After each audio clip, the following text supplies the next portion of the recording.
যে চাঁদাবাজি এটি মুক্ত করতে হবে। ভোলার অর্থনীতির প্রাণকেন্দ্র হিসেবে পরিচিত এই খাল, যেখান দিয়ে প্রতিদিন কয়েকশো ছোট বড় নৌযান জেলা শহরের প্রধান বাজারগুলোতে পণ্য সরবরাহ করে। কিন্তু সম্প্রতি এই নৌপথটি অশান্ত হয়ে উঠেছে।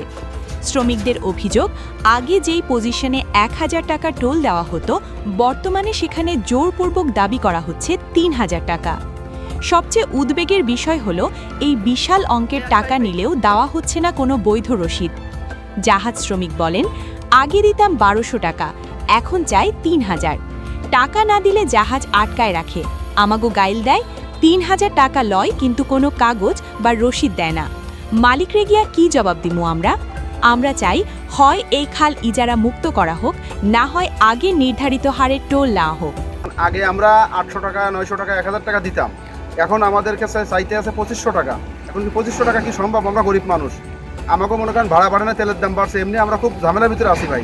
ট্রলারের খাজনা নিতে পারে এরা, বড় ধর 1000 1200 1500 নিতে পারে, কিন্তু এরা 2500 টাকা খাজনা করিয়া আমাকে যাইবে যায় কথাবার্তি কয়, মনে করেন আয়া দুর্দুলমি করে। মহেশ যে ব্যবহার করে হ্যাতি মনে করেন শরীরে সয় না, কারণ ও আমার লগে পরশু দিন বুধবার দিনও আমারে বলতে আছে যে 1000কে 100 টাকা করিয়া দিবি। নতুন করে বৈশাখের পরে হিরা রাখতেছে অন্য লোক আইসা বল প্রথম চাইছে আমার কাছে 3000 টাকা, তারপরে চাইছে হইল 2500 টাকা। এরপরে এটা লিয়ে অনেক কিছু আমাকে কোম্পানির সাথে কিছু কথা কাটাকাটি নিয়ে হয়। তারপরে এর সাথে এরা জোরপূর্বকভাবে আমার 1600 টাকা আর কি এরা ধার্য করছে। টোল দিছি 400 টাকা 500 টাকা, এর বড় ট্রলারে দিছে 700, তারপরে নিচে 800, এখন বলে চাইতে আছে 2500 টাকা এক ট্রলারে। তো আমি দেখলাম যে মুখী দেয়, কোনো রসিদ দেয় না কোনো মাঝিরে। 800 টাকার টাকা 2500 টাকা, এটা ধর না।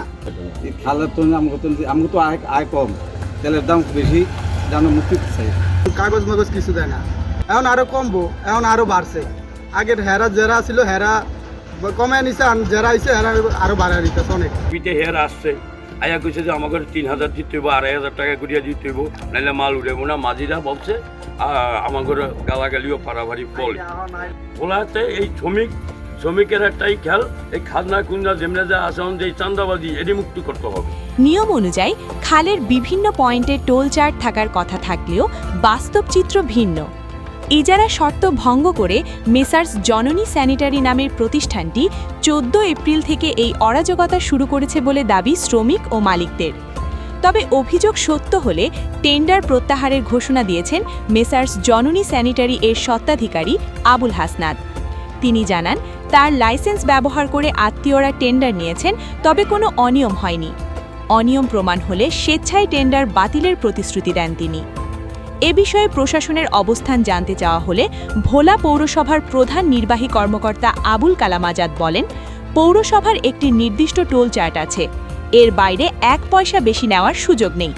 শ্রমিকদের মারধর বা দুর্ব্যবহার বেআইনি। আমরা আপনাদের মাধ্যমে বিষয়টি জানলাম।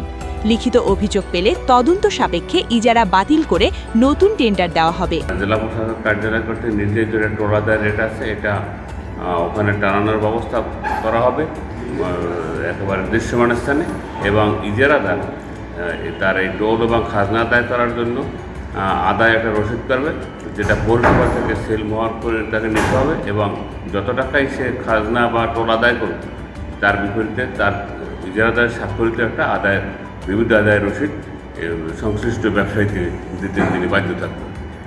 ব্যবসায়ীদের সাথে খারাপ আচরণ করে আমাদের পৌরসভার কাছে কোনো লিখিত অভিযোগ পাওয়া হলে আমরা সরকারি বিধিমোতাবেক ব্যবস্থা গ্রহণ করব। অতিরিক্ত অর্থ নেওয়ার কোনো সুযোগ নেই।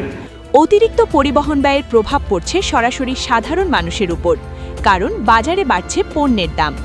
ভোলার সাধারণ মানুষের প্রত্যাশা, দ্রুতই বন্ধ হবে এই সিন্ডিকেট আর নৌপথে ফিরবে স্বস্তি।